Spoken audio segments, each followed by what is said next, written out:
This Torah class is brought to you by TorahAnytime.com. Okay, Bruchim Abam, welcome everyone. Tonight's Shiur, we're going to speak about shul politics, everybody's favorite topic. What does this have to do with the Parsha? I'm sure on your own you could come up with many ingenious ways to connect the topic to the Parsha. I still have not figured out how to do so. The honest truth is that all my svarim are in boxes, so I don't have access to my svarim, and I'm learning different inyanim about Rabbanos in general, as you could imagine why. Not that this topic is specifically connected to any upcoming events, but the entire concept of Rabbanos and Chazaka in Rabbanos, whether it is permitted to demote a rabbi, is it once you install a rabbi, they say, what does, I'll say that for a different time, but the question is, once a rabbi is put in place, does he have any chazaka? When can a kahila say, you know what? He's alright, he's okay, we could do better maybe. Does a kahila have a right to terminate a rabbi, terminate a contract? And so you say, that's a very gutsy topic, you're not even here yet, you haven't even come for Shabbos, don't worry, I'm not worried. This is a very interesting topic, and it's also, to understand it, we need to know some of the historical background. Okay, so we begin with the tshuva in the Shal Tshuva Yabia Omer of Rabbi Ovadia Yosef, and Rabbi Ovadia begins Gufa de Uvda Hachihava. Here's what happened: the incumbent Rav Harashi, the incumbent chief rabbi, the Ashkenazic chief rabbi of the state of Israel was Rav Unterman, Rav Isser Yehuda Unterman. He had previously had been the chief rabbi, and the Sephardic chief rabbi was somebody by the name of Rabbi Yitzchak Nisim. Now, Rabbi Yitzchak Nisim and Rav Unterman did not see eye to eye. They disagreed vehemently on many issues, to the point where nobody could accomplish anything. The Ashkenazim could not accomplish anything because Rav Nisim was dead set against them. The Sfardim could not introduce anything because Rav Unterman did not agree with Rav Nisim. Well, the Gedolim came to Rav Unterman and he said, Rav Unterman, you need to run again to be chief rabbi of the state of Israel. And Rav Unterman said, there's no point. No point in being chief rabbi. If Rav Nisim is going to be the Sephardic chief rabbi, I'm going to be paralyzed. Anything I try to accomplish, anything I try to establish, Rav Nisim is going to antagonize me. So Rav Unterman said, now, one other very important thing is Rav Nisim supported a rabbi by the name of Rabbi Shlomo Goren. Rabbi Shlomo Goren at the time was the chief rabbi of the IDF, who was not well accepted by all of the Gedolei Yisrael. And Rav Nisim, for whatever reason, supported Rav Goren. And Rav Unterman said, there's no point in me running to be chief rabbi if Rav Nisim is going to be the Sephardic chief rabbi. He only agreed to be chief rabbi on one condition, that instead of Rav Nisim, Rabbi Ovadia Yosef submits his candidacy to be the Sephardic chief rabbi of the state of Israel. Rabbi Ovadia at the time was a very young man. He was somewhat well known, but not as well known as he later became. And Rav Unterman felt that until Rav Nisim is replaced and removed, there's no point in him even bothering running to be chief rabbi. So Rav Unterman got a hold of the Gedolei Yisrael, namely Rav Yosef Shalom Elyashiv and Rav Betzalel Zolti and other big guns, and he told them, look, you need to persuade Rav Ovadia Yosef to run to be the Sephardic chief rabbi. And one day Rav Ovadia Yosef receives a letter that all of the Gedolei Yisrael respectfully request that he drop his current position, which by the way was, at the time he was the chief rabbi in Tel Aviv, which he enjoyed very much. He was able to give Shiurim. Everybody loved him. Nobody bothered him. He was besoich. He says, besoich ami anochi yosheves b'shalom u'b'shalva. They asked him, you need to drop your tranquility and you need to submit your candidacy to become the Sephardic chief rabbi of the state of Israel, which he was very hesitant to do, most notably for the following reason. Why is he running against Rav Nisim? The only reason he's running against Rav Nisim is because he's trying to remove Rav Nisim. He wants Rav Nisim out. In other words, he's not really interested in the job. That's the furthest thing from his mind. The last thing Rabbi Ovadia wants is to be the Sephardic chief rabbi of the state of Israel. What he's trying to do is he's trying to remove Rav Nisim from his post. So the question is, once Rav Nisim was firmly entrenched in Israel, the chief rabbinate tenure is a 5-year term. Rav Nisim was the incumbent. He was the previous Sephardic chief rabbi. And Rav Ovadia is trying to upstage him. He's trying to remove him. So Rav Ovadia feels that maybe this is a violation of Mailin B'Kodesh Ve'ein Moridin, which means that once you put a rabbi into the job, once he's installed, can't remove him. Mailin B'Kodesh Ve'ein Moridin. Now, where does such a thing come from? Where does this idea come from? One of the most famous Gemaras in Shas is the well-known machlokes between Ram Gamliel and Rabbi Yeshua. The Gemara tells us that on 2 occasions, Ram Gamliel treated Rabbi Yeshua in a way which the Chachamim felt was disrespectful. And finally, this came to its most acute stage in the Gemara Brachos and Chav Zayin Amud Beis, where Rabbi Yeshua expressed his opinion about whether Marav was obligatory or discretional. And Ram Gamliel basically disagreed, and he did not let Rabbi Yeshua sit down. He said, "Rabbi, stand, I'll let you know when you could sit." And everybody started murmuring, what's going on? Why is Ram Gamliel treating Rabbi Yeshua with disrespect? Now, Ram Gamliel was the Nasi, Rabbi Yeshua was the Av Bezdin. And everybody's talking, why is Ram Gamliel not allowing the, so to speak, assistant rabbi to sit down? Why is he exerting unethical authority over him? And they finally decided, this Ram Gamliel, he's like a dictator. Well, what's going on? He's exerting unauthorized authority. They decided they're going to remove Ram Gamliel, and they did. They removed Ram Gamliel from his post as the Nasi.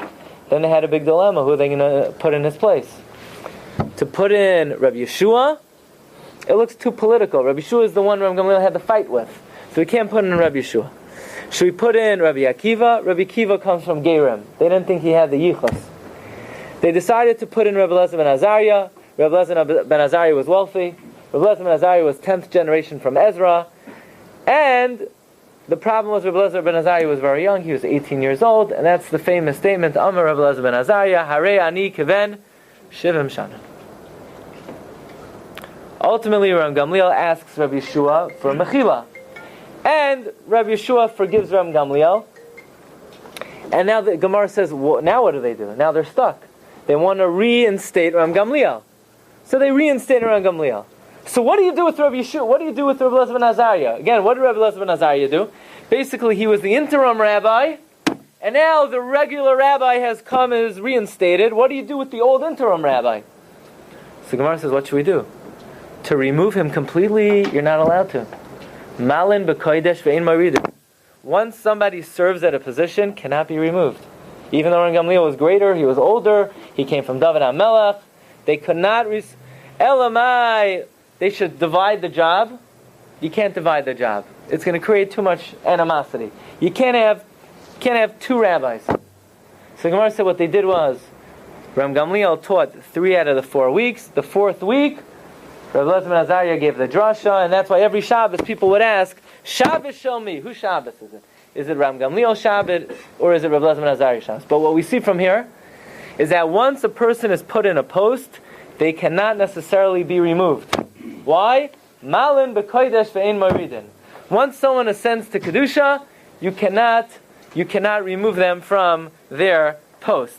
So the question is, Rabbi Ovadia Yosef felt that for him to run against Rav Nisim would be violating this principle of Mailin b'kodesh ve'ein moridin. Okay.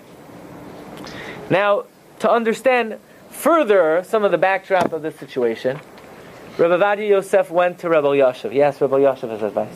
He went to the Baba Sali, Rabbi Yisrael Abu Chatzera. But you need to know some of the historical background of why it was so important for the Gedolim of the time that Rabbi Ovadia Yosef run against Rav Nisim. And that is because there were 2 races. There were 2 major races. In the Ashkenazic race, it was going to be Rav Unterman against Rabbi Goren. In the Sephardic race, it was going to be Rav Ovadia Yosef against Rav Nisim. Rav Nisim supported Rabbi Goren. Why? Long story, not for now. But Rav Nisim supported Rav Goren. But nobody else did. But then you need to know a very important historical episode. This is the famous case of the brother and sister. There was a woman by the name of Chava Ginsburg. Chava Ginsburg lived in Poland, in Lukov. And she veered off the path a little bit. She developed a relationship with a nice Christian man by the name of Bolak Borkovsky. Alright, so Chava Ginsburg and Bolak Borkovsky, they're developing this relationship, and finally, you know him? No, you don't know. Bolak Borkovsky proposes to Chava Ginsburg, yeah? So Chava says, yeah, I can't marry you. It's bad enough you're a Polak, but now you're a Bolak also. So he says, look, I'll convert to Judaism. So what does Bolak do? He has bris milah, and he's Megayer, Kedas Moshe Yisrael, and the Bezdin accepted him as a ger. And in 1924, he had his bris milah, and he then hands Chava Ginsburg a beautiful diamond ring, and a few months later he hands her a gold ring, and he says to her, Hareyat Mikudeshes Li B'Tavazu, Kedas Moshe Yisrael, and everybody said Mazel Tov, and they had a beautiful Yiddish chasana. And Bolak said, you know what, don't call me Bolak anymore, now I'm Abraham. Okay, they decide to make Aliyah. 1932, they come to Eretz Yisrael. 1942, Avraham Borkovsky and Chava Ginsburg, they separate without a get. Then, what happens is, Chava Ginsburg meets another guy by the name of Otto Langer. Okay, why she comes up with these guys with these names, I can't tell you. But she develops another relationship with some guy, Otto Langer. And she marries Otto Langer. She doesn't tell the Masada Kedushin about her former husband. And on one account, she told the Masada Kedushin she never had a former husband. And they get married. And in 1945, they have their first child, Chanoich. 1948, they have a daughter, Miriam. These children grow up. They want to get married. They present the case to the Bezdin HaGadol. And Rav Unterman, at that point, was presiding over the Bezdin HaGadol. And Rav Unterman examines the case. He hears that this woman was married previously to Bolak Borkovsky in Poland. Bolak converted Kedas Moshe Yisrael. They had Kedushin Kedas Moshe Yisrael. And then she separated from him without a get and married this other guy, Otto Langer. So Rav Unterman ruled unequivocally that Chanoich and Miriam are mamzerim. They cannot marry a Jew. 1966, the kids are grown up. They want to get married. They take the case to be reviewed by every court in the state of Israel. And one after another, they go to 3 different courts. They go to 13 different dayanim, and court after court after court dismisses the case. There's no way they could retract the original decision. But then the 6-Day War. And Chanoich says, look, I just gave my blood for the country. I fought for the country. And now I have to suffer for my parents' sin, and I can't marry into Jewish people. And this case became priority number 1 for the top-ranking political officials in the state of Israel, Golda Meir and Moshe Dayan. By the way, it's well known, I heard from Avigdor Miller, that when Golda Meir came to the White House, Nixon offered her a kosher meal. She said it's not necessary. Okay? And it became priority number 1 for Meir and Moshe Dayan to somehow allow this boy and girl to get married. Supposedly, they made some kind of underhanded deal with Rabbi Goren that they said, we will support you in your candidacy for chief rabbi if you come up with a heter for these 2 mamzerim. Whereupon he said, I think I have one. I feel that the gerus of their father was not a good gerus. Comes back to the Bezdin HaGadol. The Bezdin HaGadol is not a good gerus. The Bezdin originally accepted the gerus. The Masada Kedushin accepted the gerus. He was living b'cheskas Yisrael for many, many years. There is no way we could allow Rabbi Goren to gain any power. And they felt the only person who could be installed in the position of chief rabbi, who could stand up to Rabbi Goren, would be Rabbi Ovadia Yosef. And therefore, Rabbi Yosef, who usually shied away from politics, almost always shied away from politics, and Rabbi Tzalel Zolti and other, Rav Goldschmidt. They summoned Rabbi Ovadia Yosef. They said, Rabbi Ovadia, we order you to run to be the next Sephardic chief rabbi of the state of Israel. Rabbi Ovadia was not happy with that. And on the first day of Chol Hamoed, in 1972, right before, a few months before, about 3/4 of a year before the Yom Kippur War, Rabbi Ovadia Yosef penned a letter on the first day of Chol Hamoed Sukkot to Rabbi Yosef. Now normally you don't write on Sukkot, on Chol Hamoed, Rabbi Ovadia felt this was Davar Ha'avad. And we have the letter over here, number 3, where Rabbi Ovadia writes to Rabbi Yosef, he says, Acharei ateres hachayim Hashem, after asking about your welfare, I come in these short lines to ask your eminence, your opinion, about the fact that the Gedolei Yisrael are pressuring me to submit my candidacy to be the next Sephardic chief rabbi. And Rabbi Ovadia says a very interesting halachic arguments, which will be the topic of tonight's show. Says Rabbi Ovadia, I know the Chassam Sofer seems to say that I cannot run to be the next Sephardic chief rabbi of the state of Israel. On the other hand, Rav Shlomo Kluger in the Ha'elaf L'cha Shloimeh, he holds I can. Says Rabbi Ovadia to Rabbi Yosef, I know your eminence knows exactly what I'm talking about. Sai the Chassam Sofer, Sai Rav Shlomo Kluger, Kol Rozloi, honestly, every secret is revealed before you, and therefore, says Rabbi Ovadia, please tell me your opinion on this matter. Now, what in the world is Rabbi Ovadia talking about? The Chassam Sofer seems to say that he would not be allowed to run for chief rabbi. In fact, Rabbi Ovadia adds, it could be that in this case, even the Chassam Sofer would agree that I'm allowed to run. Very ambiguous. What is the opinion of the Chassam Sofer? What kind of opinion did the Chassam Sofer address regarding Rabbi Ovadia Yosef's candidacy to the Sephardic chief rabbinate of the state of Israel? And what exactly is the opinion of Rav Shlomo Kluger? Well, Rabbi Yosef wrote the following letter. Look at number 4. Rabbi Yosef writes back, Michtav Kavoid Ga'oinai Miyayim B'Chol Hamoed Sukkos Kibalti. I got your letter from the first day of Chol Hamoed, and you want to know about your candidacy. Kiladaiti, my opinion is Lefi Nesiboy Soanyanim Ashel Faneinu, based on the circumstances. Shailo Zu Eno Tzricha Lefanim, nothing needs to be analyzed, nothing needs to be thought about. This is obvious. Not only is there no speck of prohibition over here, says Rabbi Yosef, my opinion is you have a mitzvah to run and to submit your candidacy. Okay. So Rabbi said what we want to do is we want to analyze this concept of Mailim B'Kodesh Ve'Maridin in the world of Rabbanos. In other words, let's say there's a shul. Shul has a rabbi, and this is not meant to be referring to any particular situation in any shul, just in general that people should know about. Let's say there's a rabbi. Let's say the shul, is the rabbi good? Okay, he's alright, he's okay, how does he speak? Whatever, nice guy. But we could do better.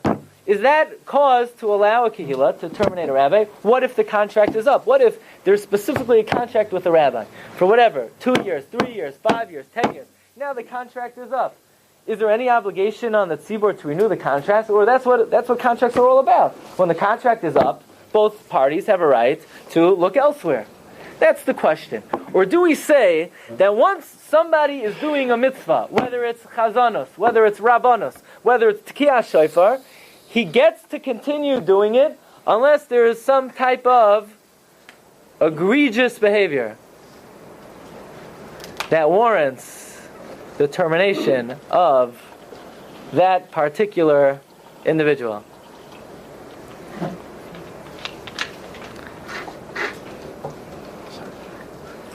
So, Rabbi Ovadia Yosef, in the Yavi Omer, take a look at number 7. He begins by quoting the Shas Tshuvas Mabit, Rav Moshe Matrani. And the Mabit brings down a situation in the Kehillah in Damascus, that they chose a certain rabbi, and he was going to be their leader, he was going to be their Rebbe, he was going to be their Marbitz Torah, and they were makabel this individual with all types of kinyanim, and 40 members of the board signed on this contract. Now, how any rabbi could survive with a board of 40 people, I don't know. But that was the situation over there. All 40 members of the board signed on this rabbi's contract, and they retracted. They said, what in the world? This rabbi, he's like a dictator. Who does he think he is? Fidel Castro? All of a sudden, he's putting everybody in cherem. Now, could a rabbi put someone in cherem? Look, just because someone takes out a phone during my shiur, I wouldn't put you in cherem for that. Seriously. I don't like it. And you can't do it. And I'm not here yet, so I'm not gonna say anything yet, but this is a warning for next week. But I would never put someone in cherem for taking out their phone during the shiur. But this rabbi is like putting people in cherem for the slightest infraction. Just because, let's say, somebody is talking about Chazar Sashatz. Let's say I would see someone talking about Chazar Sashatz. I would not put you in cherem. I'm going to stop the davening, but I'm not going to put you in cherem. Right? But this rabbi is putting people in cherem, and they didn't like it. Who does he think he is? What is he, like Mao Zedong? He's Fidel Castro? The rabbi has to have some flexibility. They didn't like him. And they went to the Mabit. And the Mabit said, look, I can't blame you. The rabbi's acting out of line. And the Mabit said, you could demote him. In other words, says Ovadia, so from here we see there is a certain threshold behavior that you could expect from a rabbi, that if he does not meet that threshold behavior, all right, on to the next. Okay, so here is where the lumdus of the sugya comes. There's a Gemara in Yuma Daf Yud Beis Amud Beis. You have a Kohen Gadol. Okay, Rabbi said you have a Kohen Gadol. And the Kohen Gadol is serving the Kahuna Gadol. The only thing is he has a mum. So you need to temporarily replace him with the assistant Kohen Gadol. So the assistant Kohen Gadol, he does a Yom Kippur, maybe he does 2 Yom Kippurs, and then the Kohen Gadol, let's say he broke his leg, and now he's back and better than ever.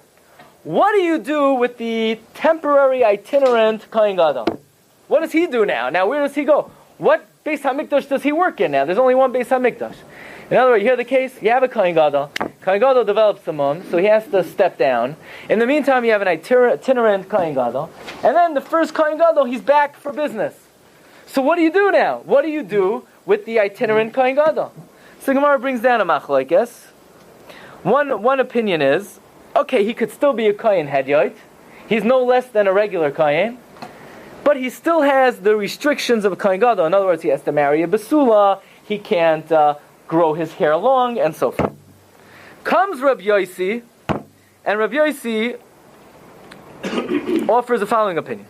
Says Rabbi Yossi, if you had a Kohen Gadol, and he had to step down temporarily because of a mum, and in the meantime you put in an itinerant Kohen Gadol, and then the original Kohen Gadol comes back, you know what happens to the itinerant Kohen Gadol? He has to disappear. He's no longer a Kohen Gadol, he's no longer a Kohen Hedyot.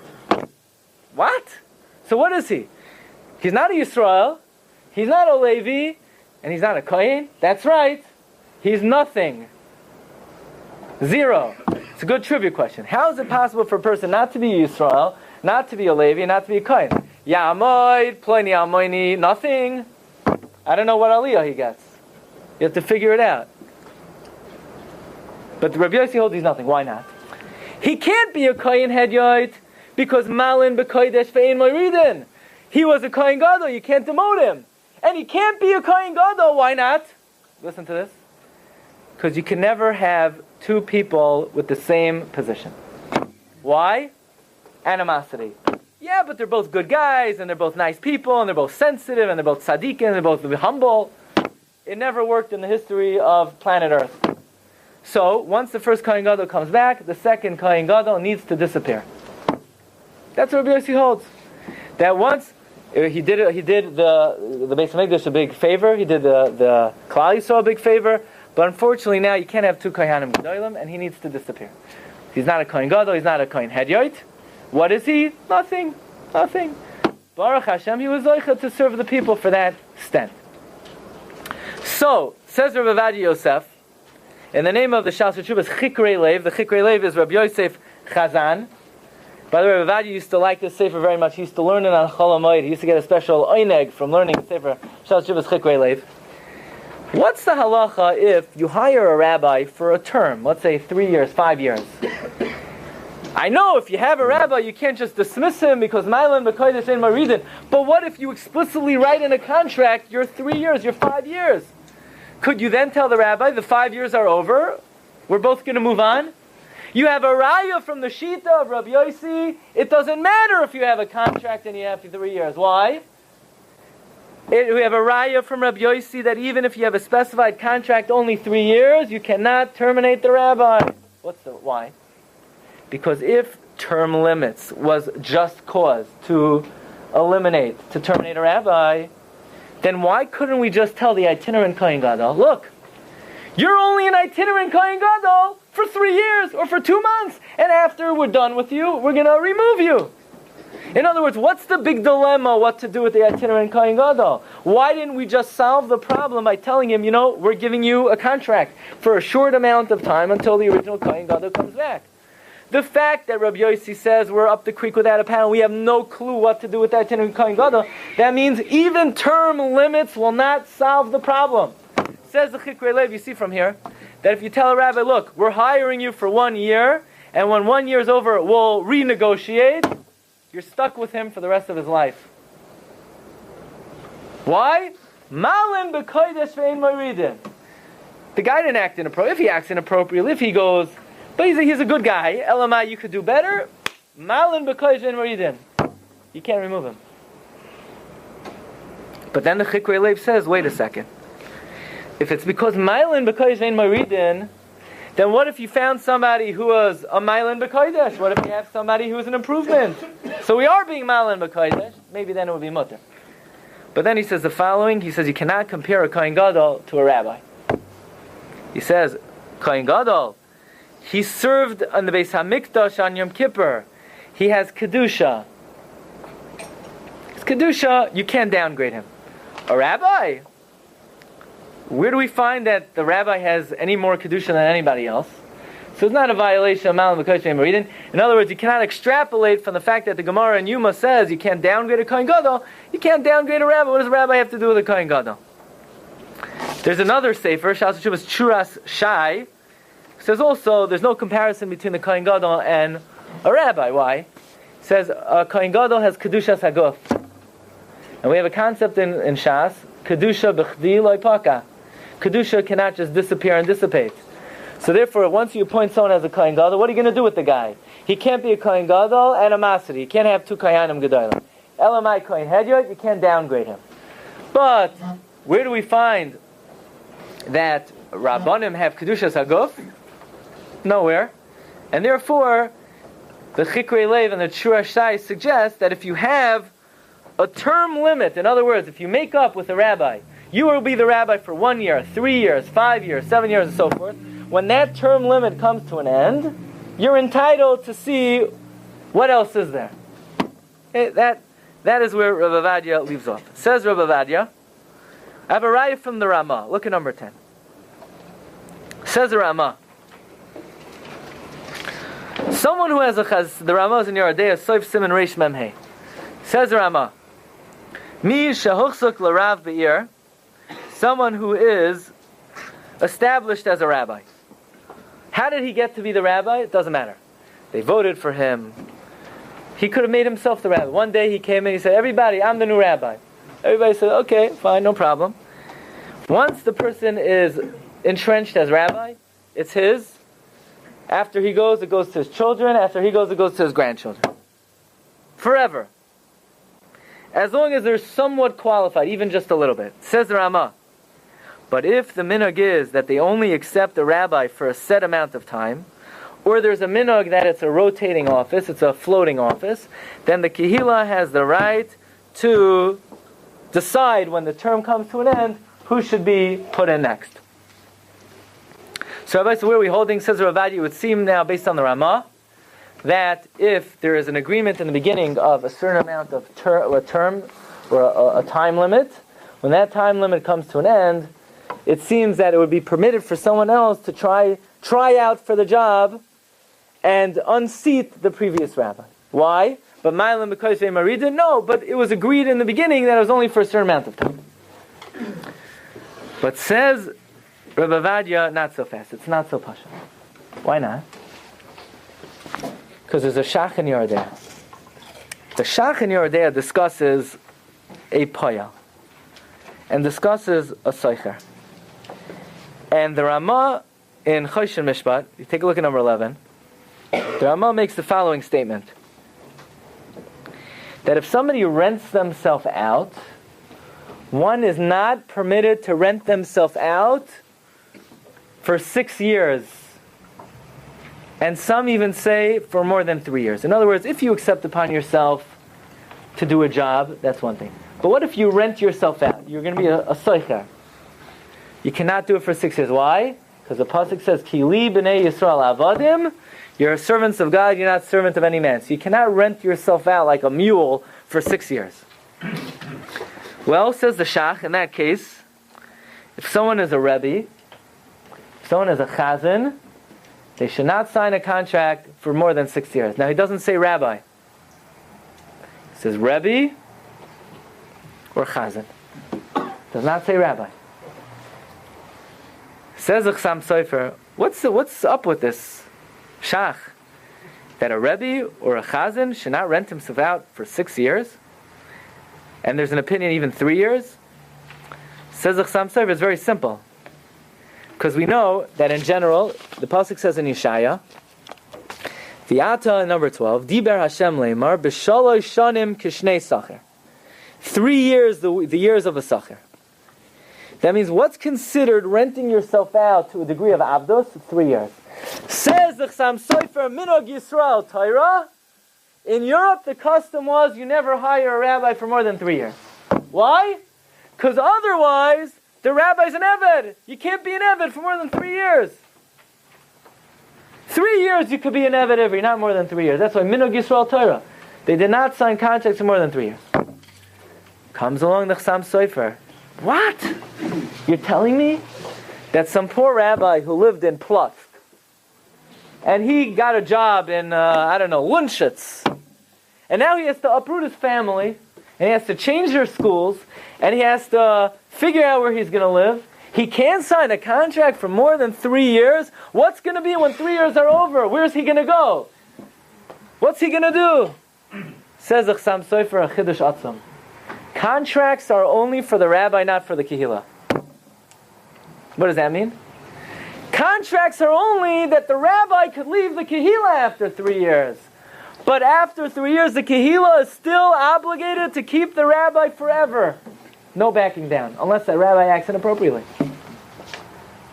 Why?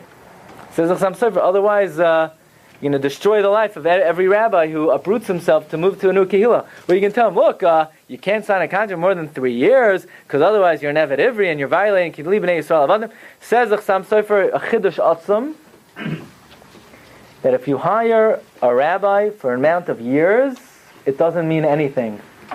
When the years are over, he's not stuck, but you are. Not that this has anything to do with any upcoming events or anything taking place in the show. This is just a general topic. That's the opinion of Chassam Sofer. That terms are... so says Ovadia Yosef, I'm quite nervous. That very nice Rabbi Yitzchak Nisim was the chief rabbi, the Sephardi chief rabbi the last 5 years. And now his term is coming to the end. But according to the Chassam Sofer, Malin b'kodesh v'ein moiridin applies even to term limits. And I would have no right to run as a candidate for chief rabbi and upseed Rabbi Yitzchak Nisim because Malin b'kodesh applies even if there's a term limit.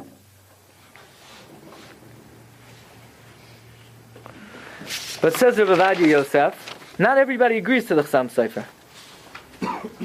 And that is, if you take a look in number 20, Rav Shlomo Kluger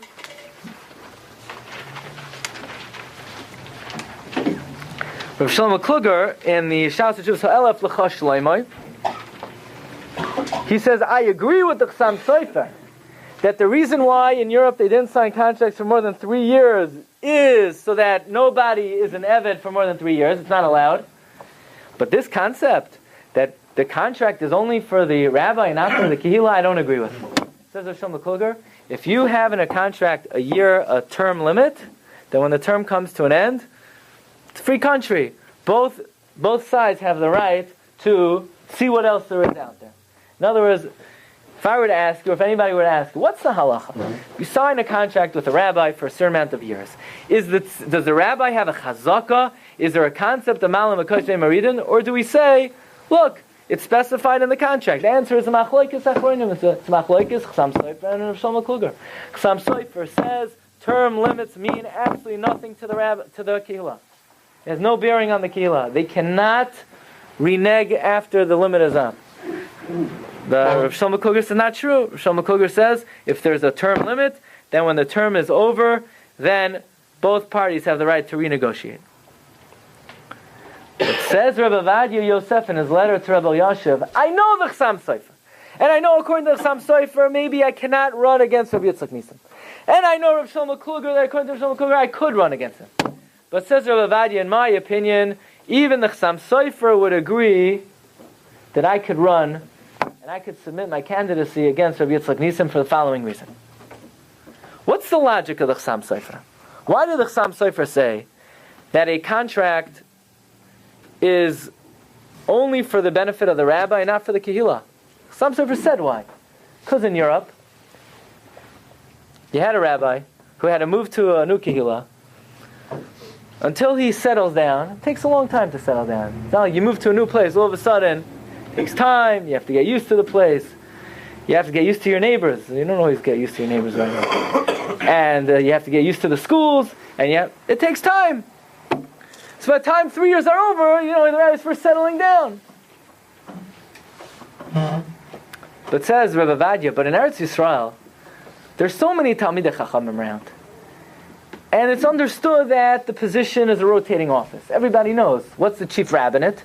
It's not like it's an opportunity for different rabbanim to use their talents in that position for a short amount of time. It's a rotating office. Nobody ever has hasagas of occupying that position l'ol meyad. Everybody knows. First this chief rabbi, then that chief rabbi, then it's understood. And therefore, says Rav Ovadia, even the Chasam Sofer would agree that in a position as the chief rabbinate, if there are term limits, it would be permitted to depose Rabbi A and install Rabbi B. And therefore, Rav Ovadia writes to Rabbi Yosef, not only according to Rav Shlomo Kluger do I feel I could submit my candidacy, but even according to the Chasam Sofer, I would maintain that the Chasam Sofer would agree that I can run against Rabbi Yitzchak Nisim.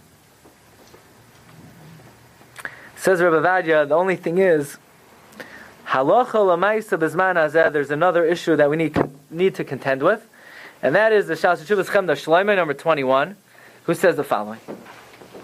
That the whole machlokes of Chasam Sofer and Rav Shlomo Kluger, that's in the olden days. In the olden days, many kehillos decided they don't want to extend and renegotiate the contract. But says the Chemda Shloimeh, nowadays, like 90% of shuls, when contracts end, they renew the contract. I mean, otherwise it'd be like tayu vavayu everywhere. Most shuls, the board likes the rabbi, the board doesn't like the rabbi. Most shuls, they end up renewing the contract.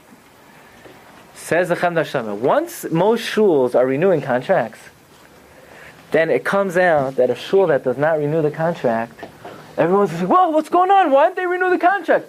Oh, the people are going to start spreading rumors. The rabbi, maybe he did something wrong. There are going to be allegations. There are going to be accusations. It's going to undermine the rabbi's reputation. Why? Because it's not done. It's just simply not done. Unless there's some kind of egregious error, most of the time the board renews the contract. So says the Chemda Shloimeh that nowadays, that most of the time the shul extends the contract, it is not permitted not to renew the contract.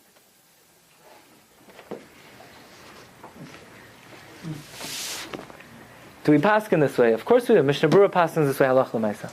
You want to know why I'm talking about this? It's nothing to do with anything. It's a topic. Is there a difference between American Judaism and No, Israel? when God gave the Torah on Mount Sinai, He gave one Torah, same Torah, Torah achas u'mishpat echad yeh lachem, same Torah Eretz Yisrael, as in So, says Rabbi Ovadia, for me to run against Rabbi Yitzchak Nisim, even if it's understood their term limits, but at the end of the day, if they don't rehire him, people are going to start talking about him. It's not going to be good for his reputation. Says Rabbi Ovadia, this does not apply to the chief rabbinate of the state of Israel. You know why? Because in the chief rabbinate of the state of Israel, when you retire after 5 years, you get a pansia. Anybody know what a pansia is? Pension. And you get presents, and you get gifts, and they shower you with all kinds of plaques and honors, and you're set for life. Nobody's going to badmouth the rabbi. Everybody sees he's leaving b'kavod gadol. Obviously, he's a good guy if they're showering him with all of these. So therefore, says Rabbi Ovadia, in my opinion, halacha l'maisa, it was permitted for Rabbi Ovadia believed it was permitted for him to submit his candidacy to try to unseat Rabbi Yitzchak Nisim. Now, very interestingly, as we mentioned earlier, this became the most the hottest issue in the state of Israel, especially for Golda Meir and Moshe Dayan. Who's going to be the next prime minister? Who's going to be the next chief rabbi? So it was Rav Unterman against Rabbi Goren in the Ashkenazic chief rabbinate, and it was Rabbi Ovadia against Rabbi Yitzchak Nisim. Days before the election, the media reported Rabbi Ovadia has no shot. Rabbi Ovadia didn't even know. He didn't go to any of the rallying events. He sat and he learned. He sat and he learned. Miraculously, Rabbi Ovadia won pretty heavily, and Rav Unterman lost. Rabbi Goren beat out Rav Unterman. Rabbi Goren then immediately set out to convene some kind of mysterious bezdin that nobody knows who took part in, and he mattered these two mamzerim. And Rabbi Ovadia spoke out very strongly against Rabbi Goren, and he commanded the respect of the Israeli population. Now, if not for the Yom Kippur War, very likely the politicians in Israel would have interfered. But when the Yom Kippur War broke out, the country had bigger things to worry about, and really put the issue to rest. Now, very interestingly, they asked Rabbi Ovadia on his first day, they said, Rabbi Ovadia, which of the previous Rishon LeZion will you listen to? Now, people don't know. People think the Rav Harashi is the same thing as Rishon LeZion. They have nothing to do with each other. Rishon LeZion was a position of in Eretz Yisrael for 400 years before 1948. Rishon LeZion meant whoever was acknowledged as the preeminent Sephardic Gadol got the title Rishon LeZion, and he was the de facto Rosh Yeshiva of Yeshiva Parat Yosef, which was the most prominent Sephardic yeshiva, and he wasn't necessarily the Rav Harashi.